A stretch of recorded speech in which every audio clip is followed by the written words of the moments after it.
Una noche inolvidable. Saga Smitey Smith 2 por Julia Quinn. Capítulo 13. ¡Oh, cielos! Exclamó Anne, permitiéndose tiritar un poco mientras se sentaba. Se había puesto su abrigo, pero los puños no quedaban bien ajustados y le había entrado agua por las mangas. Ahora estaba empapada hasta los codos y, por si fuera poco, congelada. Cuesta imaginar que estemos casi en mayo. ¿Té? Preguntó Daniel, llamando al posadero con un gesto. Sí, por favor, o cualquier cosa caliente. Se quitó los guantes e hizo una pausa para mirar con el ceño fruncido el agujerito que se estaba agrandando en la punta del dedo corazón derecho. Eso no podía ser. Ese dedo necesitaba mantener toda la dignidad posible. Los cielos sabían que lo sacudía a las chicas muy a menudo. ¿Algo va mal? ¿Qué? Alzó la vista y pestañeó. Oh, debía de haberse dado cuenta de cómo se miraba el guante. Es solo mi guante. Lo levantó. Un agujerito en la costura. Tendré que coserlo esta noche. Lo inspeccionó con más atención antes de dejarlo a su lado en la mesa. No servía de mucho coser un guante, y sospechaba que el suyo no aguantaría mucho más. Daniel pidió al posadero 2 tazas de té y luego volvió a ella. A riesgo de revelar mi desconocimiento completo de las realidades de servir a una familia como la mía, debo decir que me cuesta creer que mi tía no le pague lo bastante como para comprar un par de guantes nuevos.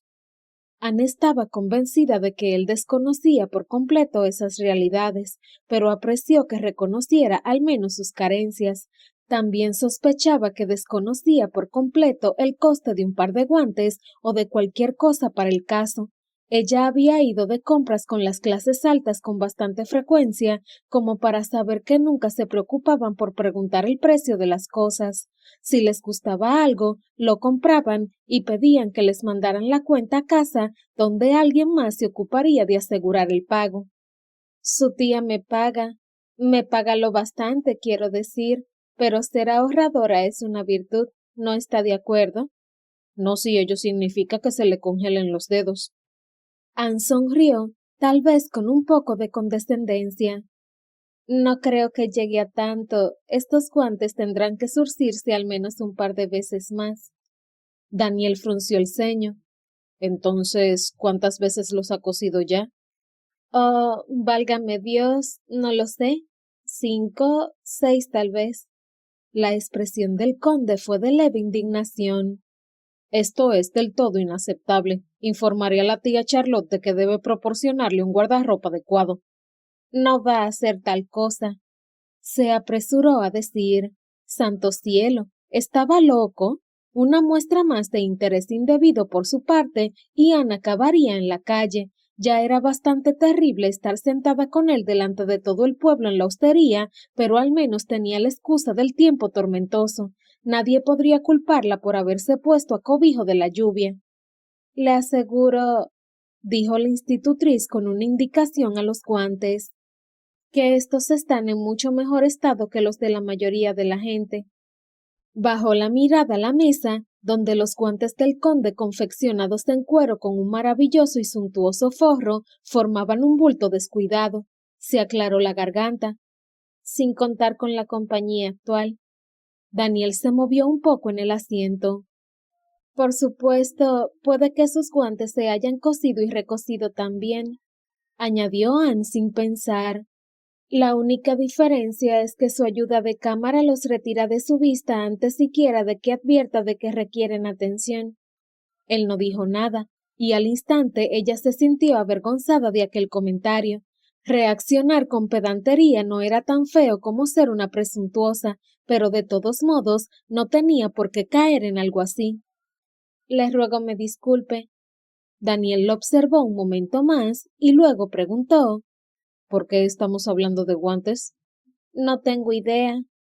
Pero esto no era del todo cierto. Tal vez fuera él quien había sacado el tema, pero ella no tenía por qué haberle dado cuerda. Ana había querido recordarle su diferencia de posición, se percató, o tal vez quería recordárselo a sí misma. Ya basta entonces de eso. dijo con energía la institutriz, al tiempo que daba una palmadita a la prenda tan manida. Alzó la vista otra vez para mirarle y estaba a punto de decir algo de lo más benévolo sobre el tiempo, pero él le sonreía de una manera que sus ojos se arrugaban y... Creo que se está curando, se oyó decir Anne. No se había percatado de la terrible hinchazón que rodeaba el ojo junto con el moretón, pero ahora que casi había desaparecido, su sonrisa era diferente, tal vez incluso más alegre. El conde se tocó la cara. ¿La mejilla? No, el ojo. Todavía está un poco dolorido, pero ya no parece hinchado. Le dedicó una mirada pesarosa. La mejilla sigue igual. ¿De verdad?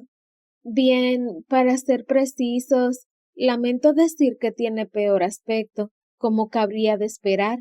Estas cosas por regla general tienen peor aspecto antes de recuperar el buen aspecto. El conde alzó las cejas.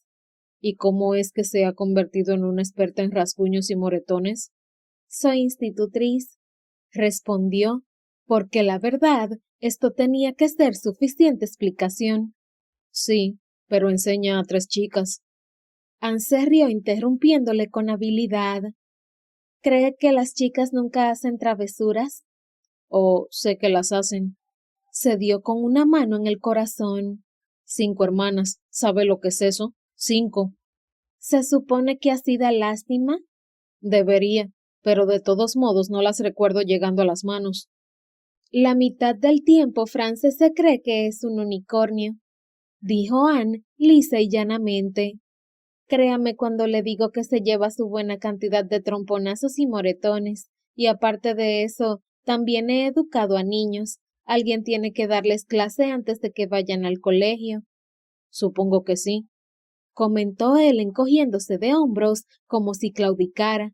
Luego, arqueando las cejas con fanfarronería, se inclinó hacia adelante y murmuró: Sería poco decoroso de mi parte admitir que me halaga sobremanera su atención por los detalles de mi rostro.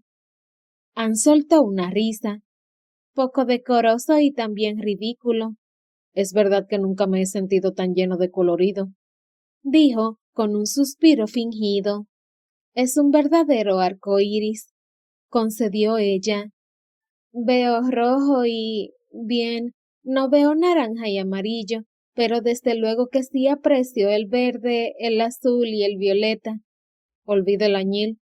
No, no lo olvido, dijo con su mejor voz de institutriz. Siempre me ha parecido una adición estúpida al espectro. ¿Ha visto alguna vez un arco iris? 1 o 2 veces, respondió, mostrándose bastante divertido con su perorata. Ya es bastante difícil advertir la diferencia entre el azul y el violeta, qué decir de encontrar el añil en el medio. Él hizo una breve pausa y luego, con labios llenos de humor, comentó: Ha pensado mucho en esto. Ana apretó los labios en un intento de no devolverle la sonrisa. Desde luego que sí, dijo por fin, y luego estalló en risas. Era la conversación más ridícula del mundo y al mismo tiempo la más deliciosa. Daniel se rió con ella y ambos recuperaron la compostura cuando la camarera llegó con 2 tazas humeantes de té. Al instante, ella rodeó con las manos la suya y suspiró de placer con el calor filtrándose por su piel. Daniel dio un sorbo, se estremeció cuando el líquido caliente descendió por su garganta y volvió a sorber. Creo que me favorece bastante estar tan magullado y manchado.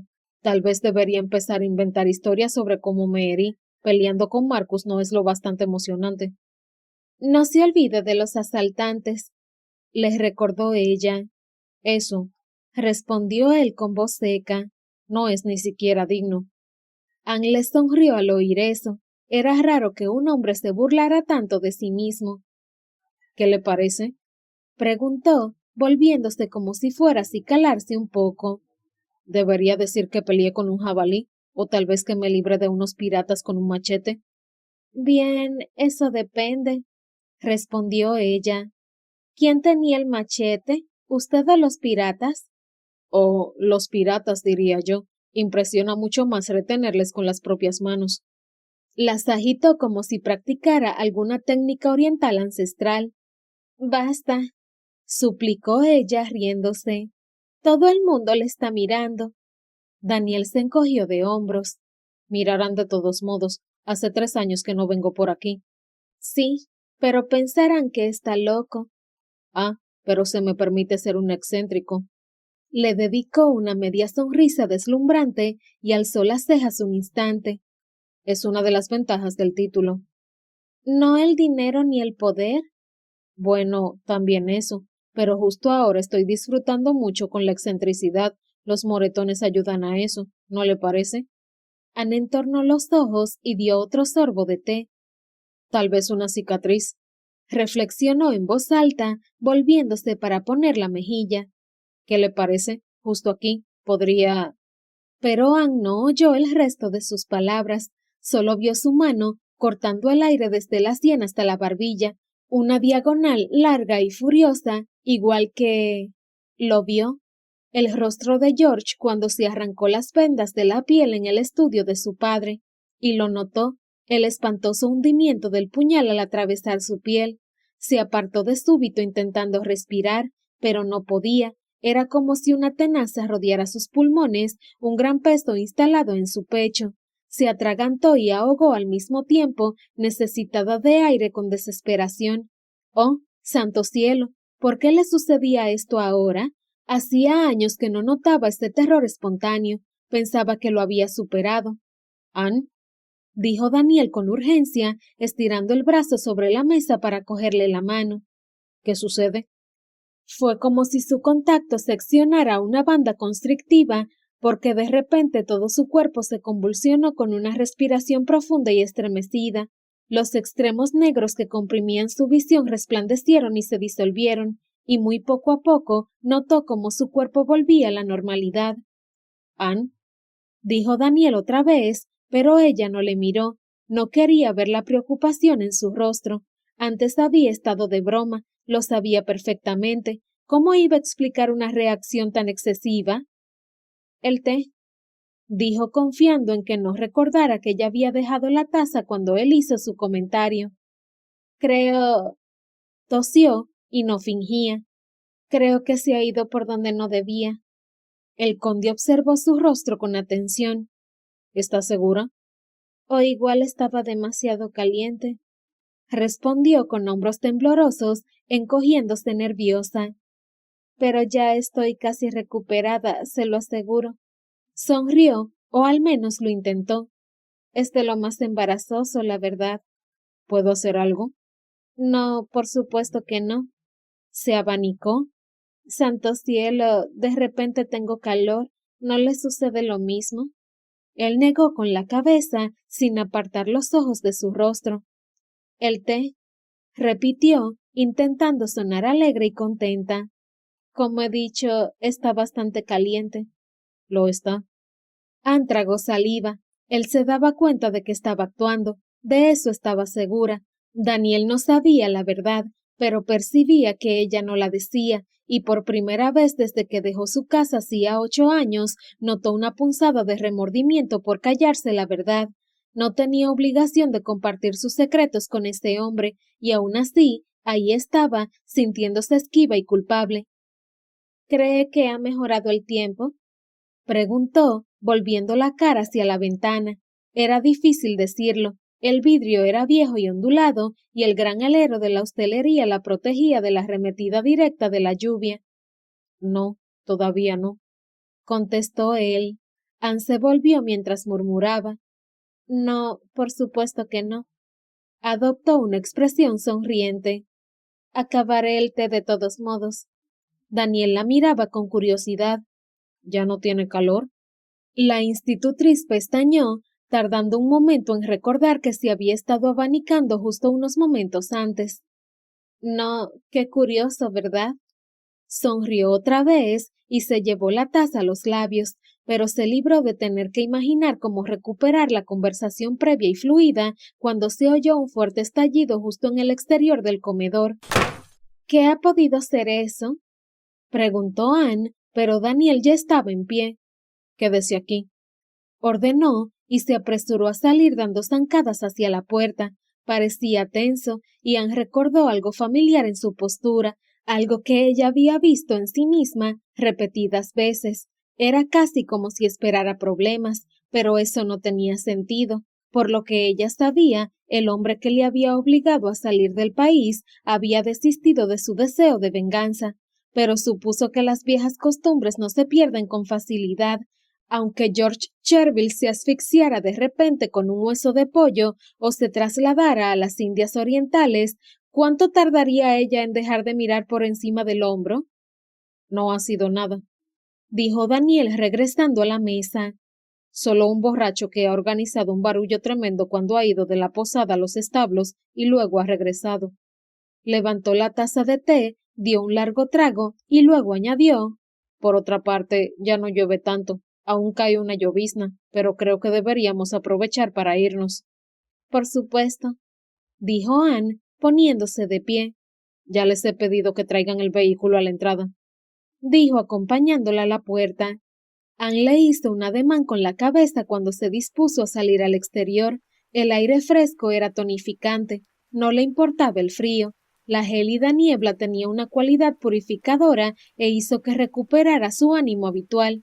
Y justo entonces, en ese momento preciso, le pareció que no era tan mala persona. Daniel seguía sin tener idea alguna de qué le había sucedido a Anne antes en el comedor. Supuso que podría haber sido justo lo que ella había dicho, que se atragantó con un poco de té. A él mismo le había pasado alguna vez, y sin duda era suficiente para ponerse a toser, sobre todo cuando el té estaba tan caliente. Pero Anne se había quedado terriblemente pálida, y sus ojos, en esa milésima de segundo antes de apartar la mirada, parecían atormentados y aterrorizados. Le trajo a la mente el día que la había visto en Londres, cuando entró tropezando en Hobbies con un susto terrible. Dijo que había visto a alguien, o más bien, dijo que había alguien a quien no quería ver. Pero eso era Londres, esto era Berkshire, y para ser más exactos, se encontraban sentados en una posada llena de parroquianos a quien él conocía de toda la vida. No había ni un alma en esa sala que tuviera motivos para tocarle ni un solo pelo de la cabeza. Tal vez fuera el té, tal vez él se había imaginado todo lo demás. Estaba claro que Anne parecía haber vuelto ahora a la normalidad, sonriente mientras él la ayudaba a subir al carrocín. La media capota subida les protegía de la lluvia, pero aunque el tiempo aguantara como estaba, se encontrarían helados del todo cuando llegaran a Whipple Hill. Baños calientes para los dos. Ordenaría que los prepararan justo cuando llegaran, aunque por desgracia no los compartirían. Nunca he viajado en una silla volante, dijo Anne sonriendo mientras se ajustaba las cintas del sombrero. No. No sabía por qué esto le sorprendía. Con certeza una institutriz no tenía motivos para montar en uno de estos carruajes, pero todo en ella hablaba de buena cuna. En algún momento de su vida tendría que haber sido un buen partido, con legiones de caballeros suplicando su compañía en carrocines y faetones descubiertos. Bueno, he ido en una calesa. Mi anterior empleador tenía una y tuve que aprender a conducirla. Era una mujer bastante mayor y nadie confiaba en ella cuando cogía las riendas. ¿En la isla de Man?, preguntó el conde, adoptando a propósito un tono alegre. Era tan poco habitual que ofreciera información de su pasado que temía que se la guardara otra vez si hacía demasiadas preguntas, pero Anne no pareció esquivarla esta vez. Cierto, antes de eso solo había conducido una carreta. Mi padre no habría conservado un vehículo de solo 2 plazas. Siempre fue un hombre muy práctico. ¿Monta a caballo?, preguntó él. No, respondió simplemente. Otra pista. Si sus padres tuvieran algún título, la habrían puesto sobre una silla de montar antes de que aprendiera a leer. ¿Cuánto tiempo vivió allí?, preguntó para seguir la conversación. ¿En la isla de Man? Ella no respondió de inmediato y él pensó que tal vez se negara a hacerlo, pero luego, con voz baja y cargada de recuerdos, dijo: 3 años, 3 años y 4 meses. Con los ojos fijos en la carretera por responsabilidad, Daniel comentó: No parece que tengas recuerdos afables. No. Se quedó callada otra vez durante al menos 10 segundos y luego dijo: No era espantoso, solo era, no sé, yo era joven y no era mi hogar. Hogar, algo que casi nunca mencionaba, algo sobre lo que sabía que era mejor no hacer preguntas. ¿Era una dama de compañía? Ana sintió. Alcanzó a ver apenas por el rabillo del ojo y parecía haber olvidado que él estaba atento a los caballos y no a sus gestos. No era una ocupación pesada, le gustaba que le leyeran, por lo tanto hice mucho de eso. También costura, le escribía toda la correspondencia, pues le temblaban bastante las manos. Se marchó cuando se murió, supongo. Sí, tuve bastante suerte de que tuviera una sobrina nieta cerca de Birmingham que necesitaba una institutriz. Quizás intuía que le había llegado la hora y dispuso las cosas para buscarme un nuevo empleo antes de fallecer. Entonces se quedó un rato callada, luego notó que Sender estaba a su lado, casi como si estuviera sacudiéndose un manto nebuloso de recuerdos. Y desde entonces he sido institutriz. Parece idóneo para usted. La mayor parte del tiempo sí. Yo diría que se interrumpió de golpe. Algo no iba bien con los caballos. ¿Qué sucede? Preguntó Anne. Daniel sacudió la cabeza. No podía hablar en aquel momento. Tenía que concentrarse. El tiro se dirigía hacia la derecha. Aquello no tenía sentido. Algo soltó un chasquido y los caballos se lanzaron a una velocidad vertiginosa, arrastrando también al carrocín hasta que... ¡Santísimo Dios! Soltó Daniel en voz baja mientras observaba, horrorizado, forcejeando aún para controlar el tiro, cómo se separaba el arnés del eje y los caballos partían hacia la izquierda, sin carruaje. Ann soltó un gritito de terror y sorpresa mientras el carrocín descendía la colina a toda velocidad, inclinándose descontrolado sobre sus dos ruedas. Inclínese hacia adelante, gritó Daniel. Si conseguían mantener el carruaje en equilibrio, podrían rodar hasta descender la colina y aminorar la marcha entonces. Pero la capota cargaba el peso hacia atrás y los baches y surcos hacían casi imposible aguantar la posición inclinada hacia adelante. Y entonces Daniel recordó el giro. A medio camino colina abajo la carretera tomaba una curva marcada a la izquierda. Si continuaban rectos, acabarían saltando por la colina arrojados al espeso bosque. Escúcheme bien, le dijo a Anne con apremio. Cuando lleguemos a la falda de la colina, inclínese hacia la izquierda. Con todo lo que tenga, inclínese hacia la izquierda. La joven hizo un gesto frenético de asentimiento. Tenía los ojos aterrorizados, pero no estaba histérica. Haría lo necesario. En cuanto... Ahora, gritó él. Los dos se arrojaron a la izquierda, Anne aterrizando encima de él. El carrocín se levantó sobre una sola rueda y sus rayos de madera protestaron con un chirrido horrible al recibir la carga adicional. Hacia adelante, chilló Daniel, y ambos se incorporaron hacia adelante, lo cual provocó que el carruaje girara a la izquierda, salvando por poco el borde de la carretera. Pero mientras giraban, la rueda izquierda, la única en contacto con el suelo, chocó contra algo, y el carrocín salió dando un salto hacia adelante que los arrojó por los aires antes de volver a aterrizar sobre la misma rueda con un crujido atroz.